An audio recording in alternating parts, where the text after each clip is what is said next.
चलिए बच्चों देखिए, प्रैक्टिस पेपर 2023-24 के जो क्वेश्चन आए हैं, प्री बोर्ड हो रहे हैं बच्चों के 9th क्लास के, उन क्वेश्चनों को हम सॉल्व करके आपको बता रहे हैं कैसे इनको सॉल्व करना है। ठीक है, तो चलिए शुरू करते हैं।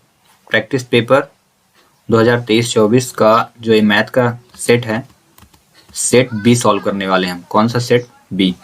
ठीक है, ध्यान रहे आप लोगों को कि ये जो क्वेश्चन पेपर बन रहे हैं, अगर आप इनकी अच्छी खासी प्रैक्टिस कर रहे हैं ना, तो कंफर्म है कि आप 85% नंबर स्कोर कर लेंगे।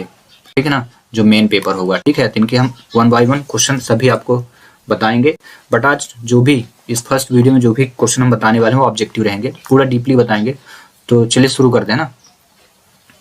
चलिए पहला क्वेश्चन देखिए, आप मिला लीजिएगा ये प्रैक्टिस सेट, जिनके पास होगा तो अपने पास देख लेना। यही है, यही सेट आया था, तो वही मैं उसी का PDF लिया हूँ, उसी को बता रहा हूँ ना। पहला क्वेश्चन है, निम्न में से परिमेय संख्या कौन सी है? परिमेय संख्या का मतलब होता है रेशनल नंबर PYQ के फॉर्म में आए। तो रूट में क्या होता है, अगर कोई नंबर रूट से बाहर आ जाए, जैसे एग्जांपल देखो 4 है, इसका एलसीएम अगर लोगे तो 2 × 2 होगा, पेयर बना 2 बाहर, ये परिमेय संख्या है, यानी √4 परिमेय संख्या होगी। तो ऐसे इसमें देखिए सबसे पहली कौन सी ऐसी नंबर जो रूट के बाहर आने वाली, 21 तो आनी नहीं है, ये कन्फर्म है। ठीक है, यहाँ पे 144 जरूर आएगा, क्योंकि 144 जो है 144 जो है 12 का वर्गमूल होता है। 144 जो वर्गमूल होता है 12 होता है, यानी 12 का स्क्वायर क्या होता है, 144 होता है।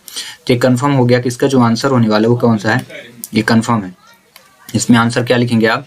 पहला परिमेय संख्या कौन सी हो जाएगी, √144। ठीक है, चलिए क्वेश्चन नंबर सेकंड देखिए। क्वेश्चन नंबर सेकंड में क्या दिया है, यहाँ लिखा है 10⁻⁴ और 3 है। ठीक है, तो इस क्वेश्चन में बोला गया है कि वैल्यू फाइंड करना है, यानी क्या मान क्या होगा। तो इसके लिए आपको क्या करना है, सबसे इजी मेथड तो ये है, ऑब्जेक्टिव क्वेश्चन आए तो अगर सिंपली सॉल्व हो जाए तो आप सिंपली ही सॉल्व कर दीजिए, कोई दिक्कत नहीं है। ठीक है ना, देखिए कैसे सिंपली सॉल्व करने का मतलब, हमारे कहने का मतलब कि कभी कभी क्या होता है, बहुत ही इजी क्वेश्चन आ जाता है। इजी क्वेश्चन में कैसे, देखिए इसके पावर जो है ना, ये 3 और 3 कट गया, और जब कट गया तो बचा कितना बचा है, 10 बस बचा। तो इसका आंसर क्या हो जाएगा, डायरेक्ट 10 रखिए। ठीक है ना, ये सॉल्व हुआ। या कि इसको कई मेथड से कर सकते हैं, जैसे 10⁻⁴ लिखा था, फिर ब्रैकेट क्लोज हुआ, और फिर 1 क्या लिखा था, 2 नहीं लिखा था, 3 लिखा था, ब्रैकेट क्लोज 1/3। अब इसको सॉल्व करना है, 1/3 नहीं था बाहर, सिर्फ ओनली 3 था। ठीक है, ओनली 3 ये। अब इसको सॉल्व करना तो एक दूसरी मेथड ये है कि 3 का इंटू कर दीजिए, तो 3 1 × 3/3, और ये डिवाइड हो तो कितना आएगा, 3⁻1। तो आंसर 10 ही आना है। तो कभी कभी ईजी आ जाता है, कभी कभी टफ आता है। ठीक है, तो इसका आंसर आप अभी तो रखिए 10। ठीक है ना, कंफर्म है इसका आंसर 10 होगा। ठीक है, आप देखते भी जा रहे हैं कैसे आ रहा 10। ठीक है, अब नेक्स्ट क्वेश्चन करते हैं। अच्छे से इनको देखते जाइएगा, ये बता भी देता हूँ, ये 1.5 का नई किताब 1.5 से क्वेश्चन आया है, बट वो क्वेश्चन नहीं है जो उसमें दिए गए हैं, अपने से बनाए गए हैं। ठीक है, चलिए नेक्स्ट क्वेश्चन करते हैं अब हम। नेक्स्ट क्वेश्चन क्या लिखा है, तो बताना है कौन सा बहुपद है। ठीक है, बहुपद का मतलब होता है पॉलिनोमियल्स, इनमें से बताना है कौन सा बहुपद नहीं है नहीं है, कौन सा बहुपद नहीं है। तो ध्यान रखना, अगर कोई भी वेरिएबल डिवाइड के फॉर्म में, जैसे देखिए यहाँ है डिवाइड के फॉर्म में, तो ये बहुपद नहीं होगा, तो इसका ऑप्शन ये होगा। ठीक है, बहुपद ना होने की कंडीशन, यदि कोई लेटर रूट में आ जाए, या कि ऐसे आ जाए डिवाइड में आ जाए, या कि फिर x⁻- में आ जाए, तो बहुपद ना होने की कंडीशन होती है। ठीक ना, बहुपद ना होने की कंडीशन 3 ही बनती है आपकी, रूट में आ जाए कोई लेटर, या कि हर पे आ जाए कोई लेटर, और या कि फिर काहे पे आ जाए कि पावर, जो उसकी पावर हो किसमें हो, निगेटिव हो। तो 3 कंडीशन में बहुपद नहीं होता। तो इसका आंसर क्या होगा, सेकंड। क्वेश्चन नंबर 4 देखिए, इसमें बोला है a + b + c = 0 हो, तो बताइए a² + b² + c का मान क्या होगा। तो ये चैप्टर 2 का दिया है, इसमें 8th नंबर आइडेंटिटी लगी है। आइडेंटिटी का मतलब हो गया सरसमीका। तो 8वीं सरसमीका अगर किसी को याद है तो इस क्वेश्चन को बहुत आसानी से सॉल्व कर लेगा। तो देखिए कैसे करना है।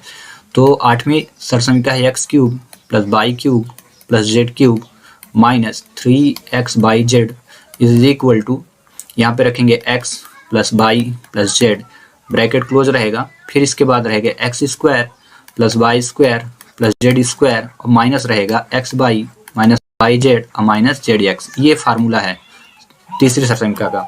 अब यहाँ पे मेंशन क्या है, जो आपको गिवन है उसको पुट करना है आपको। ठीक है। गिवन क्या बोला है यहाँ पे क्वेश्चन में, बोल रहा है कि इसकी जो वैल्यू उसको कितना रख देना है, 0 रख दीजिए। तो आप रख दीजिए, दिक्कत क्या है, आपको बोला गया रखने के लिए तो आप रखिए। चलिए यहाँ पे तो इक्वल ये जैसे 0 होगा और इंटू ये जितनी डेटा है इसको रखना है, x square plus y square plus z square minus x y minus y z और माइनस जेड एक्स, ऐसे रखेंगे और ये जितना लिखा है ये तो लिखा ही जाएगा। ये सिर्फ ऑब्जेक्टिव सॉल्व करने का कॉन्सेप्ट है, इसको सॉल्व तो करना नहीं बहुत सारा, ठीक है।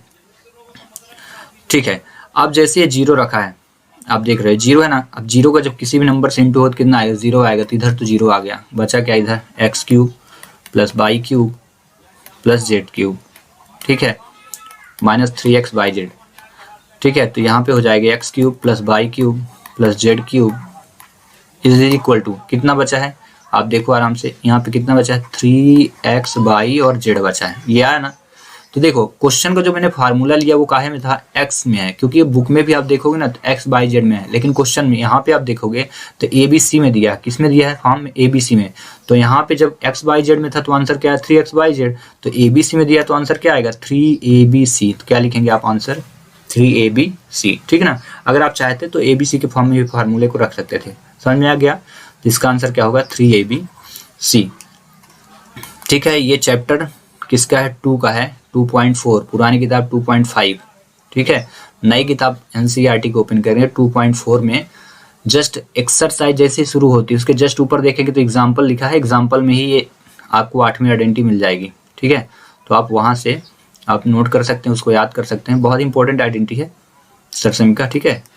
चलिए क्वेश्चन नंबर हम नेक्स्ट सॉल्व करते हैं। क्वेश्चन नंबर क्या है, 5th, क्या है, √3 दशमलव प्रसार कैसा होगा। तो इसका आंसर आप लगाएंगे अशांत अनावर्ती, क्या हो जाएगा, अशांत अनावर्ती। ये तब की कंडीशन होती है जब कोई भी वैल्यू रूट से बाहर ना आए, ठीक है, और आए तो पॉइंट में है, जैसे 1.414, ठीक है। लेकिन अगर यहाँ होता 4 तो ये क्या हो जाता, शांत हो जाता, शांत अनावर्ती, ठीक है ना, शांत हो जाता। बट यहाँ पे आंसर क्या आप लिखने वाले हैं, अशांत अनावर्ती इसका आंसर, ओके। नेक्स्ट क्वेश्चन चलिए करते हैं।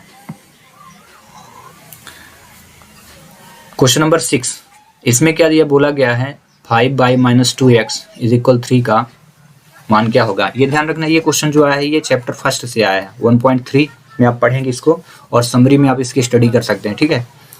ये क्वेश्चन है चैप्टर 4 का, ऑब्जेक्टिव ये है, ये भी चैप्टर 4 में 4.3 या 2 में आप देखेंगे पहला ही ऑब्जेक्टिव होगा।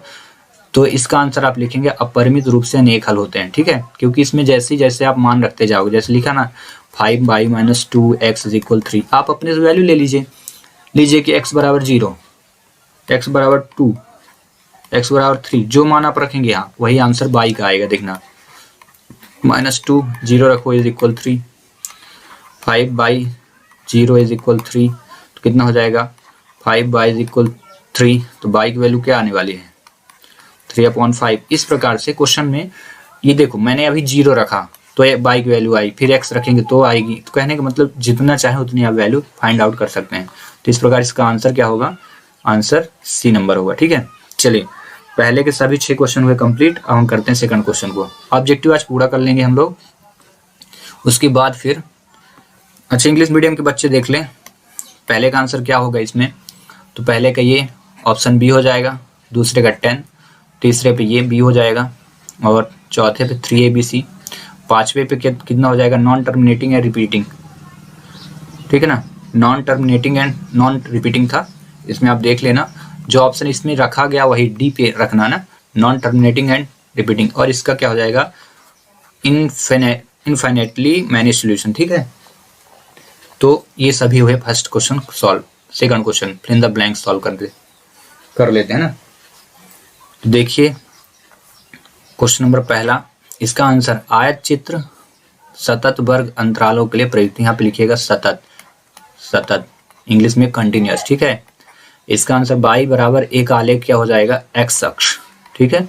अगर एक्स फोर्थ एक समबाहु त्रिभुज का प्रत्येक कोण 60 डिग्री का होता है, इक्विलैटरल ट्रायंगल, ठीक है। फिफ्थ समचतुर्भुज के बीकर्ण परस्पर समकोण पर राइट एंगल ट्रायंगल, सम कोण यहाँ पे लिख देना है, ठीक है।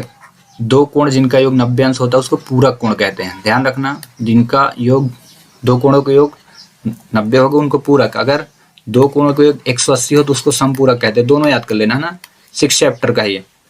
जैसे मान लीजिए 30 डिग्री है तो इसका पूरक कितना होगा, 30 का 60 हो जाएगा, क्योंकि 30 और 60 कितना होता है 90। तो यदि दो कोणों को आपस में जोड़ दें और 90 मिल जाए तो पूरक होगा। वहीं अगर 120 लिखा है, इसमें हम 60 जोड़ दें तो कितना हो जाएगा 180। तो ये हुआ 120 का संपूरक कोण क्या होगा 60, और 60 का संपूरक कोण क्या होगा 120। ठीक है, तो दो कोणों का योग अगर 180 हो तो संपूरक, और अगर 90 हो तो पूरक कोण होता है। चलिए नेक्स्ट क्वेश्चन। रही बात इंग्लिश मीडियम वाले बच्चों की, तो क्या लिखेंगे पहले में यहाँ पे, तो देख लें। यहाँ पे लिखेंगे कंटिन्यूअस, ठीक है, और इसमें एक्स एक्सिस हो जाएगा, और इसमें वही 90 डिग्री या राइट एंगल ट्राइंगल लिख दें, राइट एंगल ट्राइंगल ये हो जाए। नो, ये each angle of an equilateral triangle ये 60 डिग्री होगा। कितना हो जाएगा 60 डिग्री, आपको यहाँ पे मेंशन क्या करना है वो 60 डिग्री, और ये हो जाएगा राइट एंगल ट्राइंगल। और लास्ट पे क्या है, टू एंगल होज, तो इसको बोलते हैं कॉम्प्लीमेंट्री एंगल। और 180 अगर दो नंबर ऐड होके 180 बनते हैं, जैसे 120 और 60, तो इनको बोलते हैं सप्लीमेंट्री एंगल। ठीक है, इस प्रकार क्वेश्चन हुआ कंप्लीट। Question number 3। अब 3 पे आ जाइए, तो इसमें देखिए पहला क्वेश्चन, बताना सही है गलत। x बराबर 0 बाई अक्ष का समीकरण होता है, तो बिल्कुल सही है, क्योंकि जब x पे स्थित है तो बाई क्या हो जाएगा, बाई अक्ष का समीकरण ही बनेगा। ठीक है। दूसरा क्वेश्चन, बारंबारता बहुभुज समान आकृति के दो एक समान आंकड़ों की तुलना करने में अधिक उपयोगी होता है, तो बिल्कुल ट्रू है, इसको भी लिखिए। 3, किसी त्रिभुज में अधिकतम एक ही समकोण होता है, ये भी सही है। 4, मूल बिंदु के निर्देशांक 0 0 होते हैं, लेकिन यहाँ 1 1 लिख दिया तो रॉन्ग हो जाएगा, याद रखना ये 0 0 होगा। 3 चैप्टर का समरी पढ़ लेना आप, हाँ ऑब्जेक्टिव वहां से आया। क्वेश्चन नंबर 5, केंद्र को वृत्त पर किसी बिंदु से मिलाने वाली रेखाखंड वृत्त की त्रिज्या, तो बिल्कुल सही है। जैसे ये देखिए, ये सर्कल हुआ, ये केंद्र बिंदु, अब यहाँ से ये आप जैसे छू दिए ना, टच करा दिए इस पॉइंट को, तो ये हमारा रेडियस है। और कहीं पे भी इस पॉइंट को ले जाके कहीं भी छुआइए, तो ये जैसे ही टच करेगा वो रेडियस कहलाएगा, कहीं पे भी। ठीक है ना, तो सही है। रिज कोण की जो माप होती है वो 360, तो बिल्कुल गलत है। रिज कोण की माप जो होती है ना 180 होती है। 6 चैप्टर, ठीक ना, 6.1 के जस्ट पहले आपको पढ़ना है, डायग्राम को जस्ट नीचे लिखा हुआ है ना, ये होती है 180 डिग्री। यहाँ 360 प्रतिवर्ती कोण जो होता है 180 से बड़ा और 360 डिग्री से छोटा होता है, तो रिफ्लेक्सिव एंगल है। ठीक है, इस प्रकार क्वेश्चन नंबर 3 हुआ सॉल्व। क्वेश्चन नंबर 4 में मैच द कॉलम है, तो इनको देखिए सॉल्व करते हैं। समचतुर्भुज है एक चतुर्भुज, तो पहले का आंसर क्या लिखेंगे F, ये आपका फर्स्ट हो गया। फिर समीकरण का एक हल क्या हो जाएगा, का हल, तो यहाँ पे -3 और 1 डायरेक्ट आप लिख दो, ये दूसरा हो जाएगा। ठीक है, क्योंकि x और y सिर्फ और सिर्फ यहीं पे होगा, ये x हो जाएगा y। तीसरा क्वेश्चन, ऊपरी सीमा प्लस निम्न सीमा बटे 2, इसको वर्ग चिन्ह बोलते हैं, याद कर लो, 10वीं में काम देगा। 3, ठोस आकृति का उदाहरण क्या है, बेलन। 4 नंबर, एक भुजा, ये हो गया कंप्लीट। 5वां, एक ए भुजा वाले समबाहु त्रिभुज का क्षेत्रफल, इसको क्या बोलेंगे, ये आपका समबाहुभुज, समबाहुभुज होना चाहिए, लेकिन समबाहुभुज नहीं, समबाहु त्रिभुज है। ठीक है, गलत नहीं है, इक्विलैटरल ट्रायंगल है, तो सही है। इसका आंसर ये हो जाएगा आपका 5 नंबर। ठीक है, वहीं 6 नंबर, द्वितीय चतुर्थांश पर स्थित बिंदु है। द्वितीय चतुर्थांश में कौन से स्थित होते हैं, तो द्वितीय चतुर्थांश याद रखना सेकंड क्वाड्रेंट में माइनस और प्लस होता है। अब देखो, यही यहाँ पे कंफ्यूजन वाला क्वेश्चन दे दिया था, जैसे आपने लिख दिया सी वाला सेकंड को, लेकिन यहाँ देखो माइनस और प्लस द्वितीय का होता है, तो कहने का मतलब ये ऑप्शन रॉन्ग हो गया। ये जो है ना, ये आपका 6 नंबर है, ये जो है ये क्या है 6 नंबर का ऑप्शन ये हो जाएगा, क्योंकि माइनस पहले है और फिर प्लस, तो ये हो जाएगा आपका 6 नंबर का। और ये जो है ना, ये समीकरण 2x - y = 7 का हल है क्या, ये रखेंगे, ये आपका सेकंड हो जाएगा। सॉल्व भी कर सकते हैं, कैसे, जैसे x की वैल्यू यहाँ लिखिए ना, ये x है, ये y होता है, तो 3 आप रखो, अगर -1 मिल जाए तो आप कह सकते हैं कि सही है, अदरवाइज गलत। देखिए रखते हैं, 2x minus by is equal 7, x की value 3, 2 into 3 minus by is equal 7। ठीक है, अब इसको जब आप सॉल्व करिए ना तो आंसर ध्यान रखना y की वैल्यू कितनी आनी चाहिए, -1 ही आई है जो लिखा है। तो 6 माइनस बाई इज इक्वल 7, तो minus by is equal 7 minus 6। ठीक है, तो बाई इज इक्वल माइनस के साथ ये 1 हुआ, तो बाई इज इक्वल क्या, माइनस उधर चला गया, देखो। ठीक है ना, तो ये श्योर हो गया कि आंसर पहला ही होगा। ठीक है, ये हम पहले भी कर सकते थे बट अभी नहीं किए क्योंकि ऐसा लगा कि वो हो जाना चाहिए, बट देखिए लास्ट से क्लियर हो चुका है। द्वितीय चतुर्थांश के जो पॉइंट होते हैं माइनस और प्लस में होते हैं। तो आपको याद रखना है क्वाड्रेंट में कौन कौन से पॉइंट, पहला एक क्वाड्रेंट है, ये दूसरा है, ये तीसरा है और ये चौथा। इसमें प्लस प्लस रहेगा, याद रखना। ठीक है, इसमें माइनस प्लस रहेगा द्वितीय में, इसमें माइनस माइनस रहेगा और इसमें प्लस और माइनस रहेगा। ठीक है, ये 4 चतुर्थांश होते हैं। ठीक है, 4 क्वाड्रेंट। क्वेश्चन नंबर 4 हुआ कंप्लीट। अब हम चलेंगे क्वेश्चन नंबर 5 पे।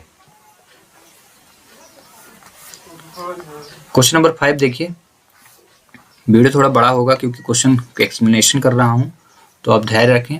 ठीक है, बहुपद यानी इसको बोलते हैं पॉलिनोमियल। ठीक है, बहुपद 2x + 4 का एक शून्य क्या होगा, तो याद रखना इसको कैसे सॉल्व करेंगे, तो लिखेंगे 2x + 4 is equal 0, then 2x is equal -4, then x is equal कितना हो जाएगा, -4/2, और दोनों को डिवाइड करिए तो x इज इक्वल क्या होगा, -2। ठीक है, तो इसका आप आंसर यहाँ लिखेंगे क्या, -2। x इज इक्वल टू क्या लिख देना, -2। ठीक है, ये सॉल्व हो गया। और ये कहाँ पे है, 2 पॉइंट। जैसे आप 2 सॉल्व करेंगे ना तो उसमें ये ऐसे क्वेश्चन आपको खूब सारे मिलेंगे। तो यहाँ पे आप क्या रखोगे, x इज इक्वल -2। ठीक है, second question, 2x is equal y को ax + by + c के रूप में लिखिए। मतलब ध्यान रखना, इधर देखो x, y और c तीनों चीजें कहाँ बराबर के जस्ट अंदर हैं, तो इनको भी अंदर कर दीजिए। तो इसका आंसर क्या हो जाएगा, 2x लिख लीजिए, y उधर है तो माइनस इधर y = 0, आंसर हो गया। ठीक है, अब हम नेक्स्ट क्वेश्चन देखते हैं। बिंदु -4, 3 किस चतुर्थांश, तो पहले क्या लिखा, माइनस फिर प्लस है, तो किस चतुर्थांश में है, तो यहाँ लिखेंगे द्वितीय चतुर्थांश, सेकंड क्वाड्रेंट। अभी बताया था ना, द्वितीय चतुर्थांश, सेकंड क्वाड्रेंट। अब यहाँ लिखा है बिंदु 2, 3 की x अक्ष से दूरी, x अक्ष से दूरी क्या कहलाती है, बाई, तो यहाँ पे हो जाएगा x अक्ष से दूरी क्या हो जाएगी, 3, ये लिख देना। ठीक है, question number 5, wait,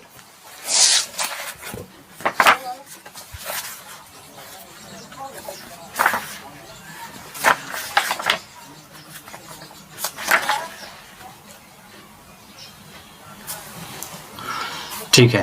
question number 6, 3 असंरेख बिंदुओं से होकर अधिकतम कितने वृत्त खींचे जा सकते हैं, तो केवल 1। ठीक है, यहाँ पे लिखना आंसर, इसका आपको लिखना है केवल 1। ये कहाँ पे आपको मिलेगा, 10 चैप्टर के जब समरी आप पढ़ोगे तो न्यू बुक का तो पता नहीं कि मिलेगा कि नहीं, बट ओल्ड बुक में जरूर मिलेगा, केवल और केवल 1 वृत्त खींचा जा सकता है। ठीक है, और ये क्वेश्चन नंबर 5 हो जाएगा आपका कंप्लीट। ठीक है,